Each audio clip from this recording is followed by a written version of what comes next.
Bab 656. Nancy menjadi lebih cemas sekarang. Kenapa kita berhenti di sini? Ayo, kita ke lokasi proyek White Ridge, sekarang juga. Michael mengulangi dirinya sendiri, turun dari mobil. Seseorang akan membantu kita menangani Mance. Dia datang menemui kita sekarang. Apa? Nancy berhenti sejenak. Wei Hao. Tanyanya sambil melangkah keluar dari mobil. Michael mengambil kontrak. Tanda tangani perjanjian transfer aset ini. Perjanjian pengalihan aset apa? Nancy perlahan membaca syarat dan ketentuan dan terkejut. Anda ingin saya mentransfer proyek White Ridge kepada Anda? Michael menjawab, ya. Nancy merasakan sesuatu yang mencurigakan sedang terjadi, jadi dia segera menjadi waspada. Kenapa harus saya? Dia menggelengkan kepalanya. Tidak, saya tidak akan menandatanganinya. Kirim saya ke lokasi proyek White Ridge sekarang juga. Nancy berbalik dan hendak masuk ke mobil. Michael menjadi frustrasi.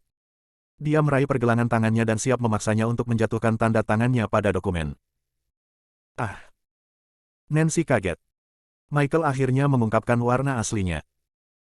Dia mencoba menarik tangannya tetapi cengkeraman Michael terlalu kuat. Pada akhirnya, dia tidak punya pilihan selain mencap dan menandatangani perjanjian. Nancy benar-benar gila. Michael, dasar brengsek. Kenapa aku memilih untuk mempercayaimu sejak awal? Kau benar-benar mengincar proyek White Ridge. Michael senang dengan perjanjian yang ditandatangani. Dia tersenyum.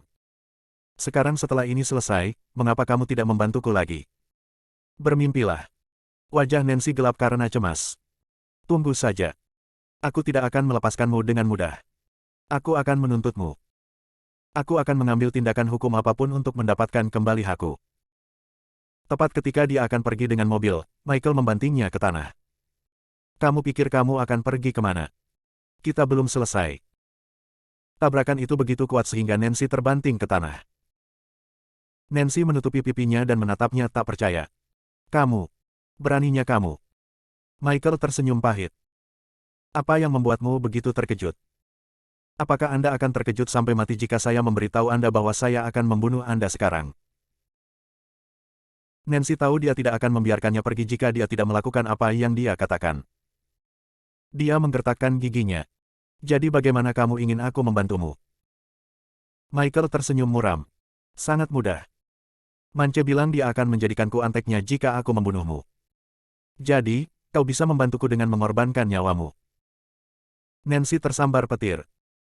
Michael benar-benar berpikir untuk membunuhnya. Kami adalah keluarga. Bagaimana dia bisa melakukan ini padaku? Bajingan. Raksasa. Lebih buruk dari binatang buas. Nancy mengatupkan giginya begitu keras hingga dia hampir meremukkannya. Michael melanjutkan, Zeke memberitahumu bahwa aku akan membunuhmu, tetapi kamu masih bersikeras untuk datang. Dia benar, kamu tahu. Kamu bodoh. Apa gunanya tetap hidup jika kamu begitu bodoh? Mati. Ah. Nancy menjadi lebih hancur. Memang, Zeke telah memperingatkannya bahwa binatang ini akan membunuhnya. Namun, dia memilih untuk mempercayai pria ini dan mengejek Zeke. Bodoh. Aku idiot. Benar-benar idiot yang tidak punya otak. Air mata penyesalan mengalir di pipinya. Tanpa ragu-ragu, dia menamparkan pipinya sendiri. Sebelumnya, dia mengabaikan peringatan Zeke dan hampir diperkosa oleh Mance, dan sekarang, hal yang sama terjadi lagi. Pada saat itu, Nancy hanya ingin mati. Michael mengeluarkan belati. Baiklah, Nancy. Sudah waktunya. Warna memudar dari wajah Nancy, dan dia segera ingin melarikan diri.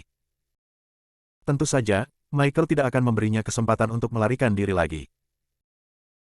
Dia melemparkan dirinya ke arahnya dan menjepitnya ke tanah. Dia mulai mengutuknya, tetapi Michael cukup cepat untuk menutupi mulutnya. Dia memberinya senyum jahat. Tahukah Anda bahwa setiap kali saya berhubungan seks dengan wanita lain, saya selalu membayangkan Anda berbaring di bawah saya, ya, sayang sekali. Sepertinya saya tidak akan memiliki kesempatan lagi. Tapi jangan khawatir. Merawat tubuhmu dengan baik segera setelah aku menghabisimu. Apa? Bagaimana bisa binatang ini mengatakan sesuatu yang menjijikkan seperti ini? Bagaimana manusia bisa begitu hina? Keluarga Hinton telah membesarkan orang cabul. Bab 657. Pergi ke neraka. Michael mengangkat belatinya ke udara. Nancy menutup matanya dengan putus asa. Itu dia. Begitulah hidupku akan berakhir. Saya tidak akan pernah mendapatkan kesempatan untuk mencari tahu siapa pahlawan saya lagi. Dia menunggu beberapa saat, tetapi belati tidak mencapainya. Membuka matanya dengan hati-hati, dia melihat tangan berotot meraih lengan Michael untuk menghentikan belati menusuknya. Matanya berkilat penuh harapan. Nancy terus mendongak dan terkejut melihat Zeke. Zeke datang untuk menyelamatkannya. Tidak pernah dalam sejuta tahun dia berpikir pria itu, yang selalu dia pandang rendah dan diejek, adalah orang yang akan menyelamatkan hidupnya. Dia bingung dengan emosi yang campur aduk, dan air matanya semakin deras tak terkendali. Zeke berkata, "Aku akan menyelamatkanmu jika kau memanggilku ayah." Ayah. Nancy mengatakannya tanpa ragu karena nyawanya dipertaruhkan. Itu tiba-tiba membuat Zeke terdiam. Apa tanggapan yang mantap? Tidak buruk. Michael terkejut. Dia mencoba menarik lengannya dari Zeke tetapi tidak berhasil. Cengkeraman Zeke terlalu kuat. Tidak punya pilihan, dia meraih belati dengan tangannya yang lain. Setelah menyadari tindakannya, Zeke langsung menendang dagu Michael. Tendangan itu membuatnya terbang dan berputar 360 derajat di udara. Dia kemudian langsung menabrak mobil. Dampaknya begitu kuat sehingga kaca depan pecah berkeping-keping. Zeke membantu Nancy berdiri. "Kamu aman sekarang, putri kecilku." Nancy mulai menangis dengan keras. "Maafkan aku karena meragukanmu. Aku merasa sangat bodoh telah mempercayai monster itu. Zeke, cepat. Tangkap dia dan kirim dia ke polisi." Zeke berbalik dan menatap Michael. Michael mogok segera. Akan menjadi akhir baginya jika mereka mengirimnya ke polisi. Bahkan jika dia tidak dijatuhi hukuman mati karena pembunuhan, reputasinya akan ternoda, dan dia akan dikenang sebagai seseorang yang berusaha membunuh sepupunya sendiri. Dia menahan rasa sakit dan merangkak ke dalam mobil. Melihat Zeke dan Nancy di depannya, dia menginjak pedal gas dan mencoba menabrak mereka. "Hati-hati." Zeke mendorong Nancy ke samping dan mundur beberapa langkah. Mobil itu menabrak tubuh Zeke. Nancy menjadi gugup. Ayo kita tangkap dia. Dia telah mengambil alih proyek White Ridge. Kita harus menghentikannya agar tidak menimbulkan masalah di lokasi." "Masuk," perintah Zeke. Keduanya melompat ke dalam mobil dan mengejar Michael. Michael, yang mengemudi dalam mode panik, menelepon Mance. "Mance, proyek White Ridge adalah milikku sekarang, tapi aku tidak bisa membunuh Nancy." Zeke muncul dan menyelamatkannya. "Mereka mengejarku sekarang." Mance menjawab dengan suara yang dalam, "Ya, baguslah bahwa kamu adalah pemilik proyek sekarang. Karena mereka mengikutimu, cukup putar mereka selama sekitar 20 menit. Jangan biarkan mereka masuk ke proyek itu." "Departemen. Saya akan mengirim seseorang untuk menghancurkan departemen sekarang."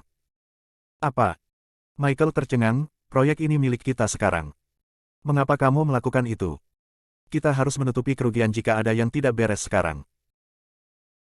Mance menjelaskan, "Ini disebut menggunakan Sprat untuk menangkap ikan tenggiri. Ini adalah proyek penting Riverdale, dan berada di bawah Linton Group. Mereka telah menandatangani perjanjian taruhan dengan Dewan Distrik. Jika Linton Group gagal menyelesaikan proyek sebelumnya batas waktunya, yaitu besok, perusahaan harus memberi kompensasi sejumlah besar uang kepada Dewan Distrik." Dia melanjutkan, "Sekarang Linton Group berada dalam situasi keuangan yang mengerikan karena tidak memiliki arus kas yang sehat. Itu akan dipaksa untuk menyatakan kebangkrutan jika tidak dapat memberikan kompensasi kepada Dewan Distrik. Adapun kami hanya akan harus mengkompensasi sejumlah kecil uang kepada Linton Group untuk pelanggaran kontrak. Proyek ini akan menjadi jerami terakhir yang mematahkan punggung unta." Bab 658. Mata Michael bersinar. "Mance, aku angkat topi untukmu." "Baiklah, aku akan mengikuti rencanamu." Dia mencengkeram kemudi erat-erat dan mulai mengemudi berputar-putar untuk mengalihkan perhatian Zeke. Setelah mengakhiri percakapan dengan Michael, Mance segera melakukan panggilan lagi. "Tikus ramping, aku punya misi untukmu." Semenit kemudian, armada mobil misterius berangkat dari East End dan menuju Rivermouth. Riverdale terletak di dekat perbatasan 3 distrik, dan mobil-mobil segera tiba di departemen proyek White Ridge. Sekelompok pria, mengenakan setelan hitam dengan kacamata hitam, turun dari mobil. Pemimpin kelompok itu tampak seperti penjahat. Dia adalah tikus ramping. Tikus ramping melambaikan tangannya. Ikut denganku. Di bawah komandonya, sekitar 100 orang mulai berbaris ke departemen proyek. Sementara itu, semua pekerja konstruksi sedang menambahkan sentuhan akhir ke situs. Besok adalah batas waktunya, jadi dengan cara apapun, mereka harus menyelesaikan proyek sebelum tengah malam. Jika tidak, gaji mereka akan dipotong. Para pekerja melihat sekelompok pria dengan tongkang hitam masuk ke lokasi konstruksi saat mereka masih bekerja.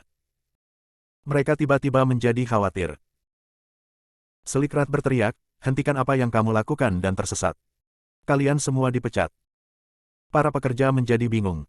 Siapa kamu sampai memecat kami? Tikus ramping memerintahkan, saya Antek bosmu, dan dia telah memberi perintah untuk memecat kalian semua. Pekerja itu tidak siap untuk menyerah. Bos kami adalah Mes.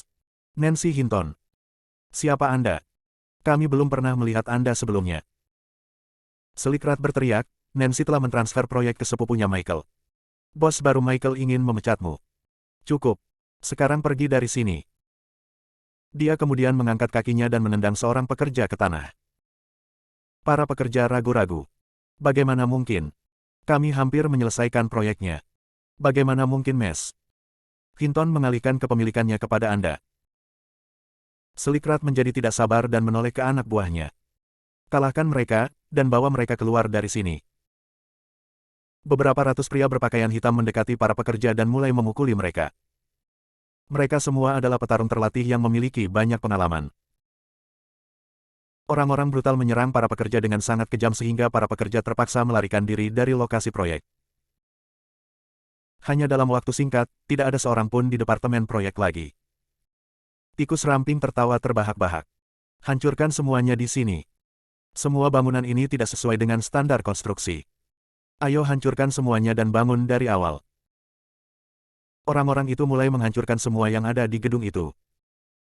Itu benar-benar kekacauan di departemen proyek. Setelah menerima pembaruan tentang ini, Sofia, penanggung jawab proyek, segera datang. Dia menangis setelah melihat kekacauan di situs. Besok seharusnya menjadi hari bagi mereka untuk menyerahkan proyek. Sekarang setelah semuanya hancur, bagaimana mereka akan menyerahkan proyek itu ke Dewan Distrik? Mereka tidak punya pilihan selain memberi kompensasi kepada Dewan sejumlah besar uang. Dia menyadari situasi keuangan Linton Group. Bagaimana mereka akan mencari uang? Jika mereka tidak dapat menyelesaikan pembayaran, Dewan Distrik Riverdale memiliki wewenang untuk membuat Linton Group menyatakan pailit dan membayar setiap sen. Dia berteriak, hentikan. Siapa yang memberimu izin untuk datang ke sini dan membuat kekacauan? Tikus ramping berbalik dan melirik Sofia. Matanya tiba-tiba berbinar ketika dia melihatnya. Sungguh wanita yang halus dan seperti peri. Dia tidak menyangka akan melihat keindahan seperti itu di daerah pegunungan yang dalam ini. Tikus ramping tidak bisa menahan dorongan seksualnya, jadi dia berjalan menuju Sofia. Kemarilah, sayang. Aku akan memberitahumu apa arti membuat kekacauan sebenarnya. Sofia tahu apa yang ada di pikirannya, dan wajahnya menjadi pucat. Dia dengan cepat mundur ke kantornya dan mengunci diri di dalamnya. Tikus ramping menolak untuk menyerah. Dia meraih sebatang baja di samping kantor dan mencoba mendobrak pintu. Kerja bagus, anak-anak. Aku akan bersenang-senang dulu. Setelah selesai, kalian juga bisa bersenang-senang. Bab 659. Semua pria tertawa terbahak-bahak dan terus menghancurkan barang-barang di gedung. Sofia ketakutan setengah mati. Dia mendorong meja di kantornya untuk memblokir pintu dan menelepon Zeke. Zeke, cepat. Tolong bawa orang-orangmu ke departemen proyek White Ridge. Sekelompok pria sedang menghancurkan situs itu. Brengsek. Zeke membanting kemudi dengan tangannya. Dia akhirnya mengerti rencana Mance. Jelas bahwa dia ingin menunda proyek, jadi Linton Group akan dipaksa untuk memberi kompensasi kepada Dewan Distrik Riverdale. Jika Linton Group gagal menyelesaikan pembayaran, mereka tidak punya pilihan selain mengajukan kebangkrutan. Dia segera menghiburnya, jaga dirimu baik-baik, Sofia. Aku akan ke sana. Sofia menjawab, oke, saya akan melakukannya. Setelah mengakhiri panggilan, Zeke menginjak pedal gas dan menyusul Michael. Melihat Zeke mengikuti tepat di belakangnya, Michael memutuskan untuk menuju departemen proyek White Ridge. Dia segera menelepon Mance. Aku tidak bisa menahan Zeke lebih lama lagi. Apa yang harus kulakukan sekarang? Dia akan membunuhku jika dia menangkapku. Mance menjawab, jangan khawatir. Temui aku di Departemen Proyek White Ridge. Aku akan membawa ketua dewan ke White Ridge sekarang. Si brengsek itu tidak akan punya nyali untuk melakukan apapun padamu saat aku ada. Oke. Michael mempercepat, dan dalam waktu kurang dari 10 menit, dia tiba di Departemen Proyek White Ridge. Yang mengecewakannya adalah Mance dan para pemimpin dewan belum ada di sana. Tetapi banyak pria terlihat menghancurkan situs tersebut. Mance pasti mengirim mereka ke sana. Dia segera berlari menuju Slickrat. Turunkan Zeke. Aku bersama Mance. Pada titik ini, Slickrat masih mencoba mendobrak pintu kantor. Pintunya hancur berkeping-keping, dan dia sekarang bisa memasuki kantor Sofia dengan mudah. Melihat garis pertahanan terakhirnya runtuh, Sofia mulai berteriak minta tolong. Zeke melaju ke lokasi proyek dan melihat tikus ramping. Bajingan. Zeke menggertakkan giginya. Beraninya kau menyentuhnya. Dia menginjak pedal gas dan melaju ke arah Slickrat sekaligus. Sebelum Slickrat bisa bereaksi, dia ditabrak oleh mobil Zeke. Ah! Tikus ramping berteriak dan menabrak dinding, menyebabkan dinding runtuh. Dia kemudian jatuh dengan keras ke tanah, dan darah berceceran keluar dari mulutnya. Dampaknya begitu kuat sehingga mematahkan tulangnya, dan tulang menembus kulitnya. Itu adalah pemandangan yang menakutkan untuk dilihat. Semua orang benar-benar terkejut. Zeke terus menabrakkan mobilnya ke kaki Slickrat, tidak menunjukkan belas kasihan sama sekali. Apa penjahat sialan? Brengsek. Kakiku, kakiku. Rampingrat menjerit kesakitan. Bajingan, beraninya kamu menyakitiku. Anak-anak, serang dia. Orang-orang berpakaian hitam mendengar instruksi Slickrat. Mereka segera mengambil senjata mereka dan berjalan menuju Zeke. Saat mereka berjalan menuju kantor, mereka meraung keras, menyebabkan warna wajah Sofia memudar. Dia segera melangkah keluar dari kantor dan berdiri di depan Zeke. Kido, lari. Mereka tidak akan berani melakukan apapun padaku karena aku perempuan. Lari dan lapor polisi. Zeke menanggapi dengan seringai dan menepuk pundaknya, Sofia, jangan khawatir. Aku akan mengurus mereka. Sofia semakin panik. Tapi ada begitu banyak dari mereka. Dia tertawa. Semakin banyak semakin meriah. Sementara itu, Nancy mengeluarkan ponselnya. Zeke, masuk ke mobil.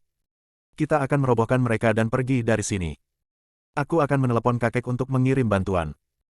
Zeke memberinya tatapan cemberut. Idiot. Mereka mencoba membunuhmu, dan kamu masih berpikir mereka akan mengirim dukungan.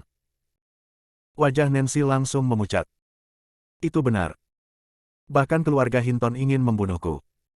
Sangat naif bagi saya untuk berpikir bahwa mereka akan datang dan menyelamatkan kita. Michael senang melihat semua pria itu. Anak-anak, pria itu merusak rencana Mance.